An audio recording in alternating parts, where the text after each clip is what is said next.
Ladies and gentlemen, what an absolute treat of a result we've had over this past weekend. More than 2 years of struggle, nothing since the absolute calamity of 2021. Constant grinding, constant hard work, and it's finally paid off. Lewis Hamilton wins his 104th Grand Prix, and what a special place to win it at. Welcome to Wheel Nuts F1. My name is Jordan Blaine. Joining me today, as always, is the lovely, the beautiful Chris. Chris, how are you? I'm doing fantastic. I had a great weekend. It's a good opportunity to wear another one of my Mercedes shirts. I'm a very happy person. Yeah, as you said, Lewis Hamilton 145 days between 103 and 104, and it's just so heartwarming to see how much that win meant to him, and yeah, the sheer emotion. I think we've missed that in some of our recent winners being a bit more expectant, which is valid. But it's nice to see a lot more emotion come through on a win, and yeah, that's one of the reasons why I like Lewis Hamilton is because it seems like he's always got emotion for his wins, but this one really meant something to him, and you could see. So that was great. Oh, for sure, no. I think it's just a culmination because I think he's kind of, even though he doesn't show it, I think he's been in a mental slump since 2021. He has been in 100%. a complete mental slump. I know he's had the thoughts, will I have a chance again? Will I win races again? Will I be competitive again? And then coming out of 21 into 22 where they didn't have the competitive package.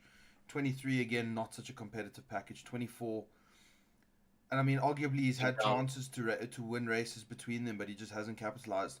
And to do it in front of his home crowd at Silverstone, I just think that meant the world to him. I cannot Yeah, blame him for showing the emotion that he showed at the end of that, and for him agreed. to be able to celebrate it with Bono in his final year of Mercedes. That is just That was special. so special, dude. Like, I mean, I'm not a Mercedes fan, but this really, really, it tugged on my heart, like a lot. It really tugged on my heart. Dude, I got shivers when it was like when Bono said, "Okay, Liz, this is our time." I was like, "No ways! It has been so long since I've heard this. It's not even Hammer time. This felt one level above Hammer time. Like, this is it." And it was so special. It was so amazing to see. Yeah, and I think not like in his mental struggles, they surely they also were questions of, "Am I making the right choice? Even continuing racing." Let alone will I get another win or anything, but like, should I just take a step back? And I think all of that, yeah, culminated together to produce a lot of emotions. A really special win, his ninth win at Silverstone, which is, of course, another record broken. Um, yeah, just amazing scenes, dude. It left me speechless. I was so happy.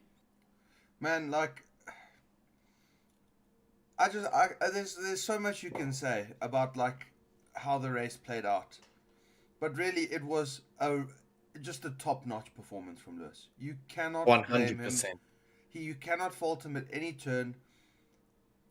Even granted, George did have, I believe it was a water pump issue, um, but come on, Lack of water in Silverstone is quite funny, but yeah, yeah. that's true. And I mean, granted, you can argue, which we'll get into in a little bit, that the McLaren should have capitalized. Um, but yeah, you really can't take anything away from him. He drove a faultless race. He was absolutely superb on that final stint on the soft tires. Managed to eke them out into the end and maintained his It pace. was Prime Just Lewis, dude. It was so Prime good. Lewis. I mean, he was on the same ties as Lando, managed to keep them on, as you just mentioned, and didn't at one point show like those tires were falling. It was literally like the Lewis of old. All we needed was him to come on and say, "My tires are dead." That's And true. it would have literally been Prime Lewis with whispering the tires through the race. No, I Another mean, sneaky good race was Max Verstappen, dude. yeah, no, that was a bolter. To be fair, I thought that he was kind Yo, of stuck in the middle of nowhere. I really he thought that was. was kind of where he would end his race, kind of again in the middle of nowhere. But to come back and to claim a P2 there, and I mean, it all did come down to the tire selection at the end and the strategy as to Yeah. what the changeover lap was. But again, realistically, he just drove it faultlessly. He Max Verstappen is a driver who where the when the car is not performing how it's supposed to, he can drag it out. Because I mean, we've seen over the past couple of Grand Prix, the Red Bull has not been the fastest car, and he has still managed to be in the mix, in the conversation, in the potential winning circle. And I mean, granted, Yeah, yes, Font this Austria. weekend was mature. Oh, for sure. And I mean, it was a great way to respond as well. I thought it was a great way to Yes, respond after the incident in Austria. 100%. And like, I think this race was one of those you look and you say, Max in even 2019 isn't doing this. Oh, Um, for sure. and I think exactly as you said, it was a great way to respond after last week, where it looked like old Max was back to come back and say, well, he didn't exactly fight off those people passing him. He just sat there in the no man's land, dealt with it, made the best decisions he could, and at the end, it rewarded him with the second place. So I think, as you said, he did not have the fastest car, not at all. But what does Max do best? Probably on the grid is judging those changeover lines, Oh, for those sure. lines of between, inters versus dries, and I think the team is nice and there's a good dynamic there of directness, something some other teams are lacking at the moment. That's something I would love to look into a bit further. Is I honestly believe one of the best signings Red Bull has ever made was signing Hannah Schmidt. She is Yeah. unbelievable. The authoritative, granted, Max and GP have a really good connection, and I think that helped in the situation. Is that GP was assertive on the strategy, Max was assertive on the strategy. There was no indecision. But just the fact that Just Hannah has, question, answer, and then move on. yeah, and exactly, and the fact that there was no debate between medium, hard, soft. Hannah Schmidt had got that down to a T. She said, "This is the tires Yeah. we're going on. You just pick your lap, go for it."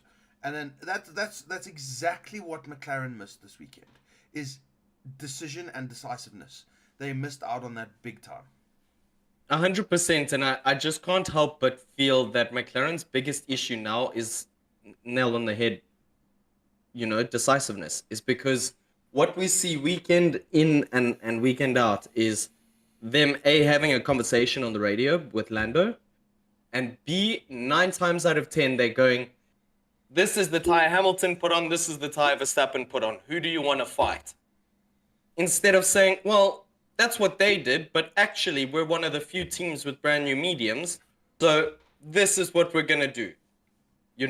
Hamilton had his moments plenty of times in Mercedes where he said, this is the tire, came out, bitched, moaned, said, no, this is the wrong tire, the wrong tire, the wrong tire, and they go on to win. And I think sometimes you need to.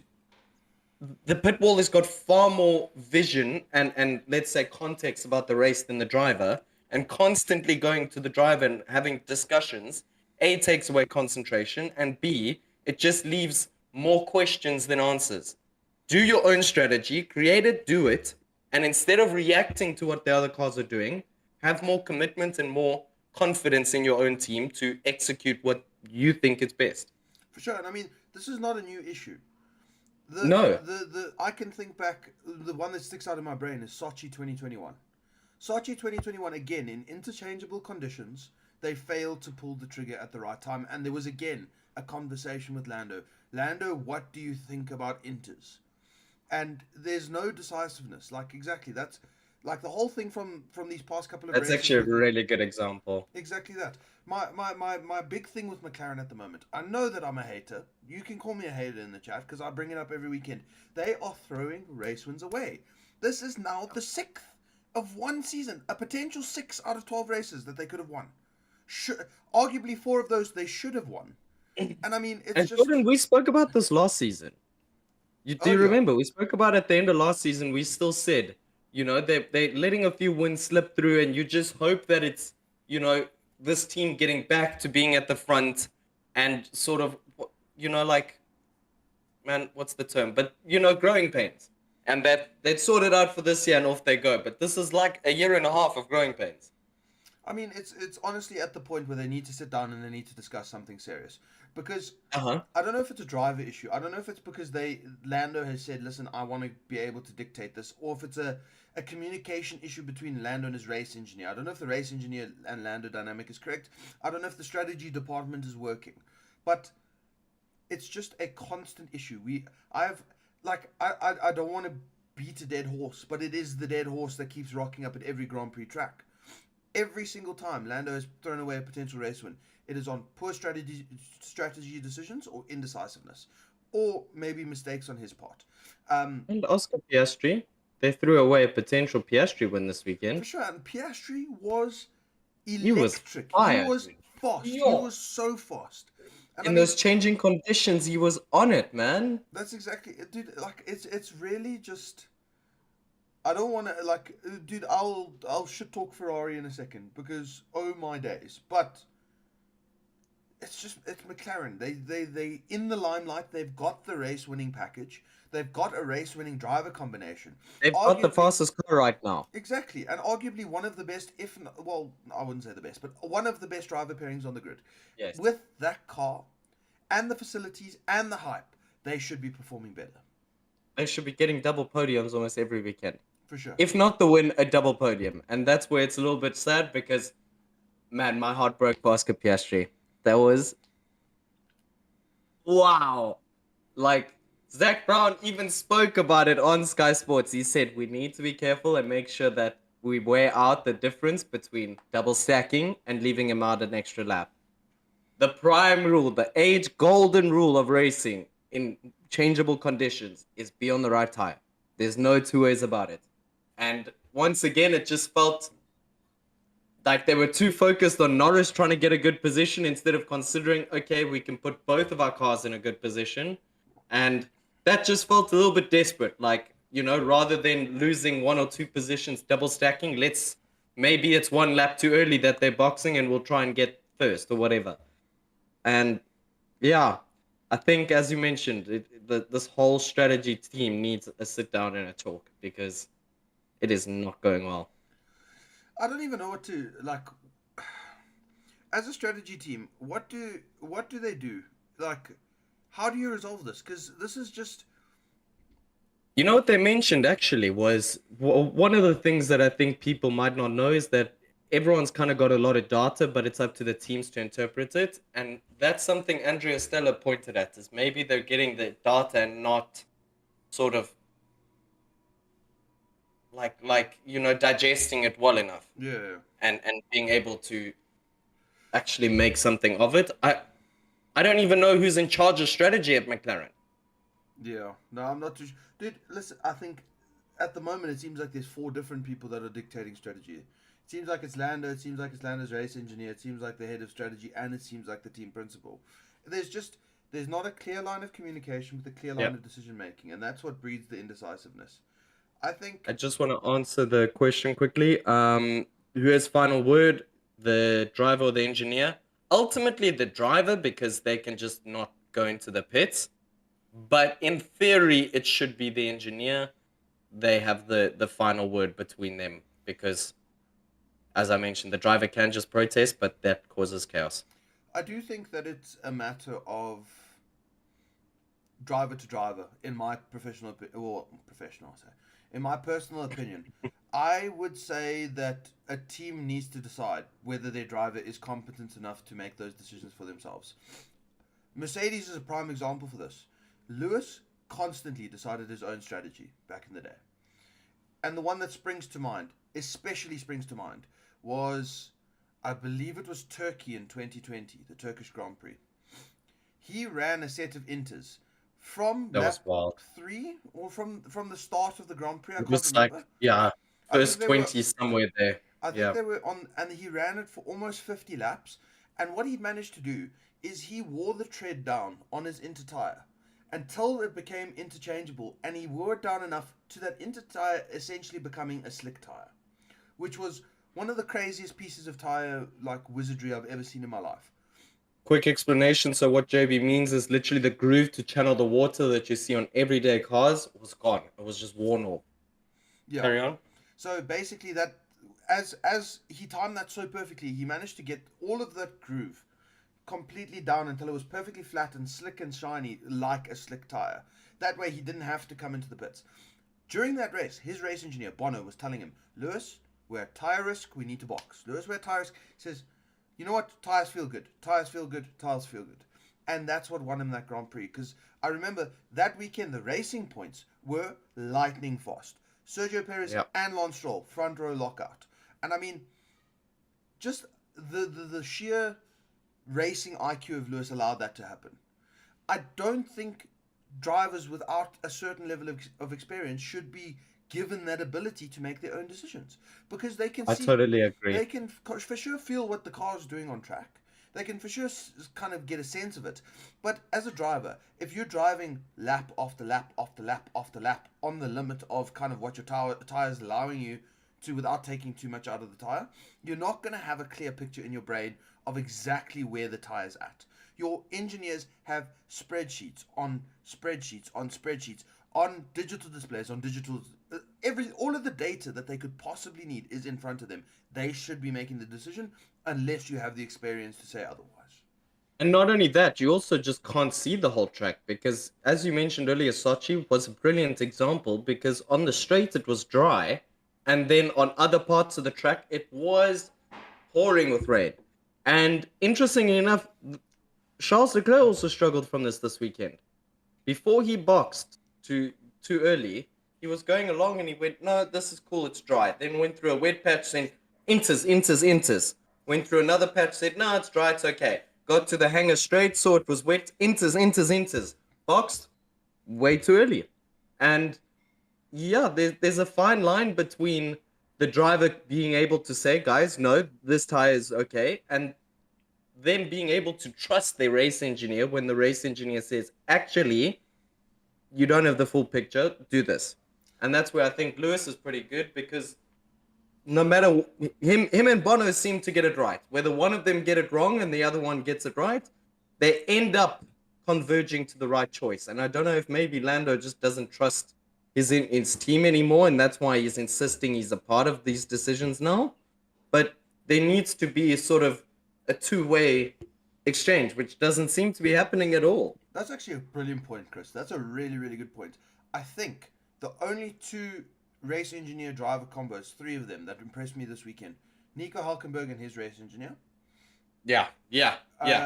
Lewis Hamilton and his race engineer, Bono, obviously, and then Max and GP. Those And were, GP. and it's Yep. because of, as you And they said, want a next trust. level, eh?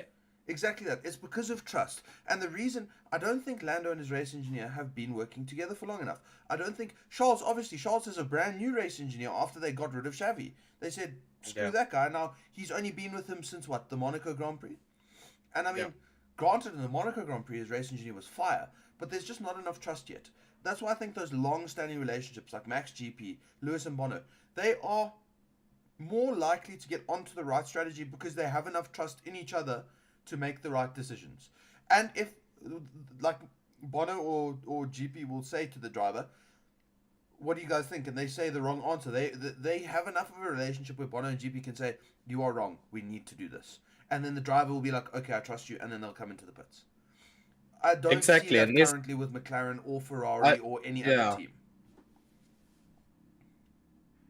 yeah, 100%. And I'm curious to see how that changes with Lewis next year with Ferrari. How do you establish that? I can't Because believe Bono's not you going with you him, man. you have to have. If Bono went there, I would be scared of that team. The fact Bono's not going there, yeah. Um, I think Ferrari would have given the world to bring Bono with. I don't think he wanted to go and live in Italy and be the only Brit in the team. To be fair. Yeah, no, I mean, Um, that's completely understandable. So, but that would have been scary hours, dude. But you're right. It's a fine line between sort of standing your ground and saying no and listening and going, yeah, I don't have the full picture. Um, as I mentioned earlier, Ferrari really, really fucked that this weekend. So, how was your weekend as a Ferrari fan? Expensive on the therapy bill? It's been expensive on the therapy bill since Monaco, if I'm honest. Like, It's been tough, dude. it's the fourth Grand Prix in a row where I'm just miserable. Like, it's really, really hard to sit here and criticize other teams when my team is finishing one driver maybe lower in the points and one driver out of the points. Like, and sometimes both drivers out of the points and sometimes a double DNF. Like, it's not a good look for Ferrari. Like, it's really bad. Like, to be fair, they've only scored 17 points less than Red Bull prior to this Grand Prix over the past four races. But that's with one of the Red Bulls just not existing. Yeah, I was about to say the fact that you scored less than one car essentially in four races is is something to chew on. It's just, you know what? I don't know. I don't really know what's happened because listen, in the wet packet. So Ferrari were toiling with two different packages this weekend. They were toiling with the Imola spec car, and they were toiling with the upgrade spec car. The new upgrade spec is a lot better in downforce levels, but so much to the extent that it's becoming a porpoising issue. At very high speeds, the car starts bouncing and basically it's getting sucked down to the road too much, and it basically hits the road and then starts bouncing like this back and forth, back and forth. Um, the Imola spec one does not have enough downforce, but it is a lot more stable and easy to drive. In the sheer wet conditions, if it was torrential rain, like complete wet, the new Ferrari package would have worked like an absolute bomb because you do not take corners as quick and there's not as much porpoising. But now, why do we have a package that only works under a margin of a condition? It's just, I cannot, I Not just only that, cannot it's fathom it's you it. guys dialed it out of your car and now you dialed it back in. If you knew what caused it to dial it out, why could you not avoid it in the new upgrade package? Because ultimately this is what is plaguing teams across the grid, is that they're trying to find downforce without upsetting their ride platform. But I hate to say it, only Ferrari would be the ones to manage to bring it back and then not know how to get rid of it again. You don't have to be sorry to say it. They It's just the way it is. Like they just, Their engineering is too OP for even the car. I feel like one of these days, Ferrari is just going to hit a sweet spot because they managed to produce a shitload of downforce, but now it's fucking with their chassis. When they go back to the old chassis, it screws with their downforce.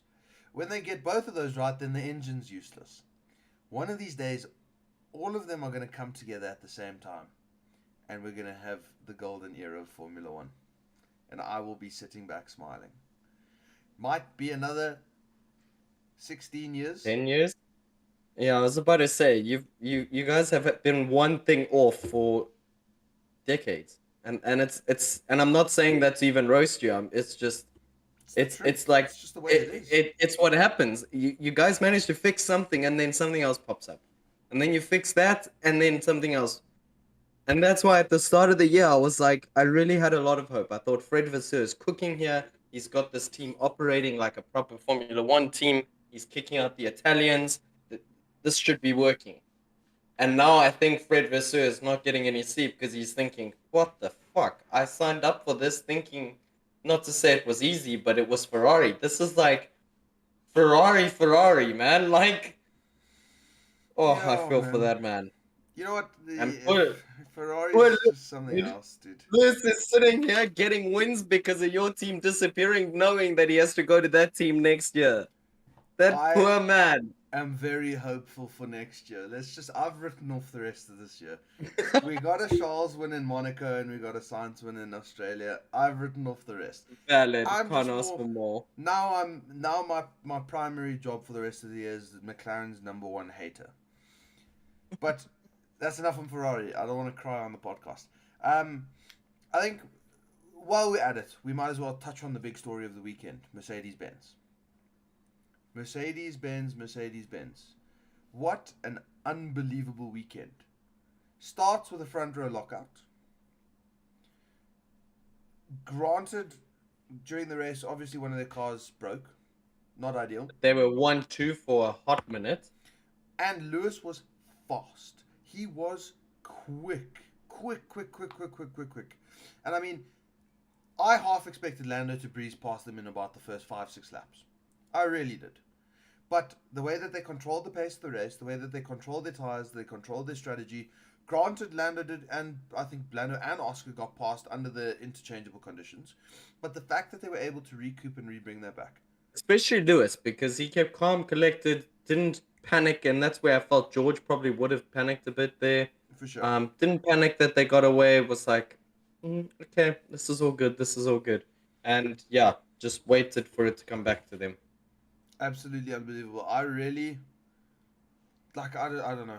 I really, there was a stage when I was a very big non-Lewis fan, and there was a stage where I was considering whether or not he is still cut out for it or not, because he was going through a little bit of a slump for a period back in like 2022, 2023.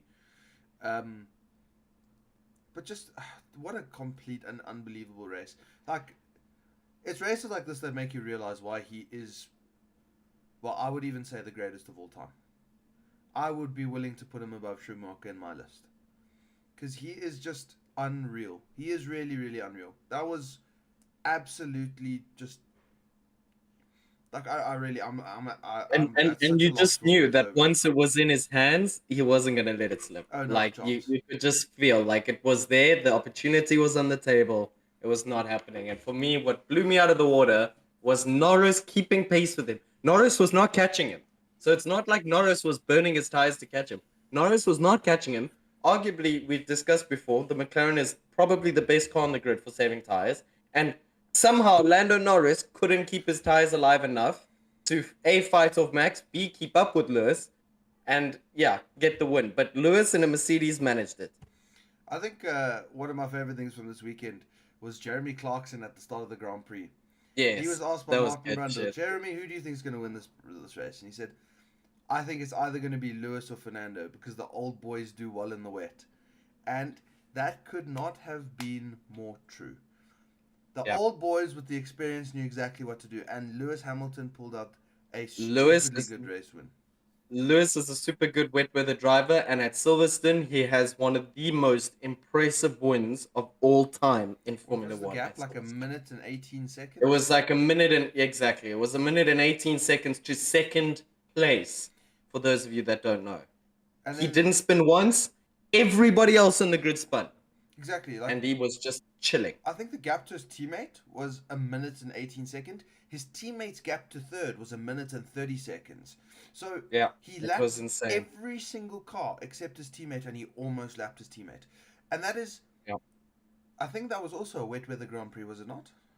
that was wet as Yeah, oh, that was like like torrential. it was That was torrential, like monsoon level rain. that was before You the could days not of like see. the FIA being trigger happy with a red Correct. flag in the weather. But yeah, no, No, like they would not race in that today because you could not see 10 meters, and Lewis did not spin once and dominated that race. So the minute it started raining at Silverstone, I was like, there are only four wet weather drivers that can compete with Lewis, and none of them can compete with him at this track, let no, not a alone when chance. it's wet. That's exactly that. I think there's always two tracks on the Formula One grid where I will never write off Lewis. One is the Hungaroring. Two is Silverstone. He has Yeah, just got such a ridiculous ability around both of those tracks yeah. that And it's really it's phenomenal. breaking. It's breaking. It Both of is. them. Like I feel like he's got such a good feel at navigating the peak of the grip, keeping it just there, not overdoing it. Whereas, yeah, I don't know. Like this weekend, there really is not much else to say besides what a drive. Yeah. No, I mean, hats off to him. That's probably the best drive of the season so far. Um, I would put maybe Leclerc Monaco up there with it, just because that was another really special result. That Okay. was all emotion. Yes. We Okay. we, Yeah. we Yeah. can Yeah. give it we can give it on storyline for sure, Okay. but on pure drive, not a chance. Okay. Yeah. No. I'll agree with that. I would say. Also because this track was so difficult because it's so big, people don't realize how big the actual track is, Mm, like in landmass, that the reason why those two Mercedes went off is because it was pouring with rain at that corner, and then on the other side of the circuit it was dry. So for me, this was one of those where it was literally all feel. You had no practice this weekend on what it would be like. You didn't know what was going to happen next corner. You just had to pick a spot, brake, hope it works out. If not, make it happen, and off you go. So okay. that's Yeah. why for me, this one is the best driver this season. No, I'll give it to you. This was really really special. I think we can maybe jump to the opposite side of the spectrum and speak about somebody who's on an absolute tear of a stinker, and Oh there my is God. big rumors at the moment. I don't know if you've been seeing what's going on. Yeah. Sergio Perez. He has signed a 2-year extension on his contract. However, What was it? 3 races ago, right? yes, Within 3 races of signing a 2-year contract, Red Bull is thinking about activating a performance clause which is going to nullify the entire contract. I You want to don't say blame how them. bad it is? Like who's outscored him in that time? Nico Hulkenberg? Yeah, Nico Hulkenberg's outscored him. I Kevin think Magnussen? K-Mags also, Yes. yes. Oh wait, Um, I'm pretty sure if you scored points in the last three races, then you've he, outscored Sergio Perez. Yuki's outscored him. Daniel's outscored him. Um, Lance Stroll has outscored him. Fernando Alonso's outscored him. It's just, It's come on, carnage. man. Like, it's really, really And bad. it is so bad that, as you mentioned, Red Bull are considering sacking him. They don't even know for who. It's not like they've got another Max Verstappen in the curtains waiting. No, they are literally scratching their heads like, well, shit. Anybody but him. Brother, that is bad. That is bad. This might be yet another Red Bull mid-season swap because I believe that the It, rumors ha- it say has to be. Yeah. that by the summer break, Sergio will either be in the seat until the rest of the season, but that would be if Sergio doesn't perform before the summer break. Um, as the summer break drops, they will be announcing his departure, and apparently they will either shuffle Daniel Ricciardo into the main team, which I don't think would work would go down very well with a lot of the fan base, or they would pop Liam Lawson in as a tester straight into the Red Bull main seat, That would be which I crazy. also don't think would be a great idea because That would the be Red Bull, crazy to break his career like that, man. Red Bull are career breakers. Let's be real. They make a lot yeah, of careers, but when they break careers, they shatter them. no, absolutely. Like Alex Albon is so far his biggest flex is that his career didn't end after Red Bull. Yeah, because I mean, there's not many people who can say that. Like Danny Kvyat L- is. I Name one suppose person. Pierre Gasly went on the most crazy of comebacks. Everybody thought he would be out of Formula One, and he That's basically ended valid. up winning Okay, so Monza. two. Yeah, but what? It's No one else. Brendan Hartley got killed. Jean-Eric Verne dead. Jean-Eric Verne gone. Um, Like it just the list goes on and on and their on. names. Danny Kvyat, the most recent memory of it. Just Daniel Ricciardo, they kind of butchered his career a bit because Max was doing terrorism against his teammates and they didn't do much. So Danny Rick left yeah, no, I and just think almost completely died. I mean, we're still talking about the fact that he doesn't belong in F1 now. I just really think that Liam Lawson's the wrong decision for that seat. 100%. I Like, you think cannot throw him next to Max and just expect him to swim. realistically, I think that they should move Danny for the remainder of the season because I mean they've already got one driver. He can't do worse. Surely he can't do worse. That's Well, I the mean, thing. he could for sure do worse, but in the grand scheme of things, it wouldn't matter. It really would not matter because they've already got one driver that's competing. They don't have two drivers that are competing. If they put in another driver that doesn't compete, oh well, at least it was an experiment until the end of the season. Then But they wait, can promote Jordan, another driver. did you see the clip when Perez went out in Q1? Danny Rick did the exact same thing 10 seconds later, but didn't go into the gravel. Yeah. He Oh, did the dude. exact same snap, exact same correction. He just kept it out of the gravel. And that's why I think surely it's impossible to be performing worse than Perez right now. No, I mean that's so true. I just think I don't know what's happened. I think he's such a good midfield driver, but I think that's all he was ever destined to be. Like, even if you put him in a different top team, like in a Ferrari, if you put him in a McLaren, if you put him in a Mercedes, he still doesn't I think compete. it's, you know what I think it is? I think it's just because he's lost his love for motorsport. Like right Yeah. now, he has no shot to win. He has no shot to beat his teammate. He just has to shut the fuck up, keep in line, get second, walk away. No second, you're in the dog box. There's never really a well done for doing well. There's only ever a, yeah, you screwed that up. So I wonder if it's not that because he doesn't look like he's having a good time. Like I see him in the media things, I see him in the Red Bull things. Max is laughing, he's joking, and Sergio just feels very, yeah, He you just know, looks like depressed, man. he looks finished. And I think maybe that's it. Is if he was in the team and he was the top dog, he wouldn't have these slumps. But I think it's just this idea of I can't fight Max. I have to settle for second. And if I don't, that's not good enough. But if I beat Max, then I'm also like mentally, there's just no win. Yeah, I don't know. Well, yeah, I mean, so just to answer, there was a comment. we said that Perez has the money. He does. He's got the backing. He's got a shitload of backing. He basically single-handedly pays Max's salary, just with Yeah. sponsorship money that he brings into the team. But if you now lose a place in the constructors, all of a sudden that sponsorship money doesn't make up for Max's salary. Now it just makes up for the deficit in the constructors championship that you've lost for the team, and that does not go very well with team principals and team owners. No. And unfortunately, I just think it's his time. He needs to kind of hang it up before he gets thrown out. I do pray that he manages to maybe get I one think or two. that would be the best story, is if he can hang it up without being thrown off. Just get done on his own terms. Yeah. I do hope that he manages to get one or two really good results before the summer break, and then he can basically make his way through to the end of the season. And then just at the end of the season, he can speak to the team and say, "Hey, listen, can we nullify this contract?" I think that would be the smart option. But I don't know, if you're now in the pinnacle of motorsport and you're in a race-winning potential car, is that something that you'd be willing to do? I don't know.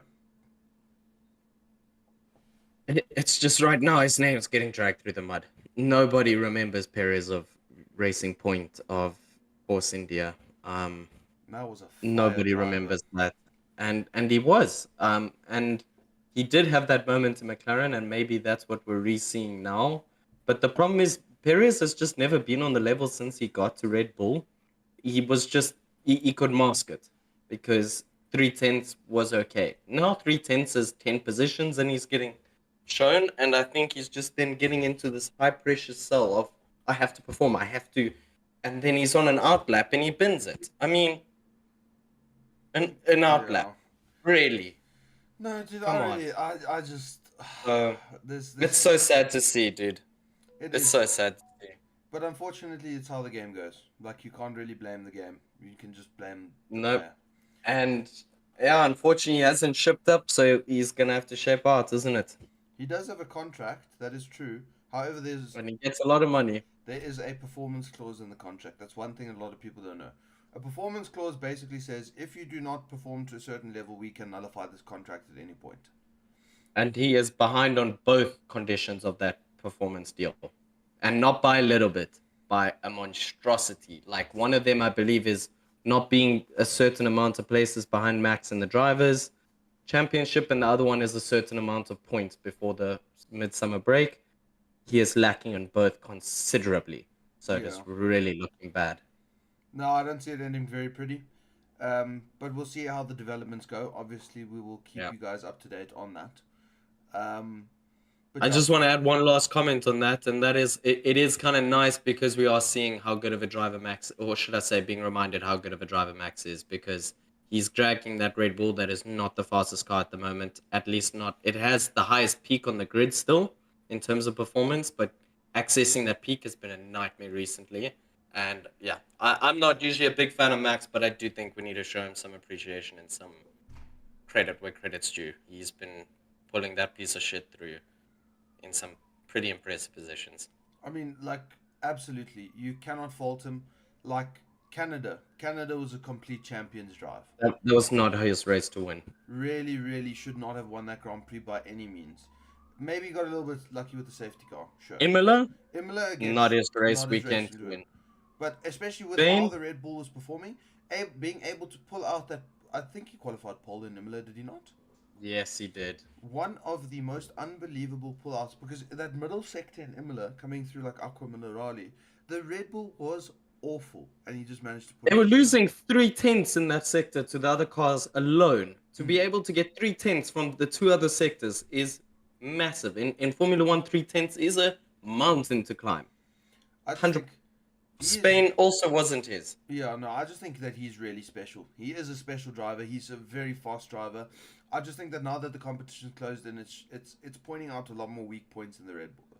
That, Yeah. as you said, it disguised a lot of Sergio's deficit, just because the Red Bull had the margin over the rest of the cars. Now that they don't really have their margin, it's just a complete disaster. 100%. I couldn't agree more. And Yeah, we'll have to see. Maybe we'll see a new Red Bull driver coming up soon. 100%. But I mean, unfortunately, other than oh yeah, one thing I did want to speak about. There's not actually that many storylines that happened in F1 this weekend, other than obviously the big Lewis win and kind of the McLaren cock up. Ah, good catch, good catch. Um, I would say that one of my favorite moments from this whole weekend was watching the support races. Arvid Lindblad in Formula 3 has tied the record amount of Formula 3 victories, and we're not even halfway through the season. He has also become the first ever driver to win the feature and the sprint at the British Grand Prix. First ever driver to do so. He is going to be something special in the future. I'm excited to see him. Arvid Lindblad, I promise you, I've been saying his name for quite a while on this podcast. He is so mint. He is absolutely butter. Again, also, another one, Formula 2 race. Andrea Kimi Antonelli is finally a Formula 2 race winner. The man What a touted, race. the man touted to come into Mercedes to replace Lewis Hamilton. Young kid, not a lot of experience. Honestly, a very subpar Formula 2 campaign so far. And in the trickiest conditions that we've seen so far out of any race in Formula 2, he absolutely annihilated everyone. It was not close. Yeah, dude. He was so calm, so collected. The conditions were changing, and it seemed like there was a bubble over his head, just like I don't care. There You were know, it was. there were 4 safety car restarts, and he managed them all perfectly. Yeah, Every single that one of was them a really perfectly. good vibe. And I think, what was it? In the last 11 laps, he pulled out a 9.5 second lead. That is ridiculous. Oh, sorry, no, not in the last. In the last 8 laps, he pulled out a 9.5 second lead. That is ridiculous. So, I mean, big ups to him. That was actually some of my favorite parts about this weekend. I think it was just overall a really special weekend. I really thoroughly enjoyed this race. I did too, and it was just so nice. I mean, Silverstone is such a great track for overtakes. There's a lot of corners where you can keep 2 cars through, and it'll be okay. You won't lose too much time. Um, and yeah, the home of British motorsport racing with the most iconic British driver of all time. Um, Whether you agree or not, there's little debate on that. Um, yeah, getting his 9th win, a really good fairy tale weekend, you know. No, 100%. I think we'll leave it off on a sweet note. I mean, just again, one more time, just to touch on it, what an absolutely special result. I think that this was probably. Obviously, I've got Ferrari bias in me. This has been a wholesome season. It Like, we've had has. some really wholesome wins. We've had Lando's first win, Leclerc's first Monaco performance and win, um, Lewis getting his win back. Oh, fuck George. It's been a really good week That's this so true. season, you Fuck know? George. No, I mean, I've enjoyed the fuck out of the season so far. We've now had 6 different race winners in the first 12 races. It has been an absolute treat.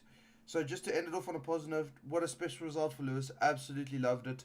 Um, I think if you guys have anything else that you would like us to discuss in a upcoming episode, please just let us know down in the comment section. Um, Chris, I don't know if you have anything else you want to chuck in before we head off. No, excited for the Hungarian Grand Prix. Let's see. We got 4 teams in the fight for that one. Ferrari should be making a resurgence, so make sure to keep your eyes peeled on that one, and we'll see you soon. Thanks for 100%. joining today. Last of last things, remember, as per usual, in the description down Yes, below, please. we've got our social media at WheelnutsF1 on Instagram and Twitter. Go and follow us on there. I promise you, I will be getting this Mercedes tattoo on my bum. It's just been a bit of a headache trying to organize my car at the moment. Unfortunately, the insurance process is taking a very long time. So as soon as I have that fixed on a Wednesday, I will be putting up a notification with the exact date. And then I will get it entirely live streamed to you. So make sure you follow us on Instagram for that. And then, yeah, other than that, I think that's all for today.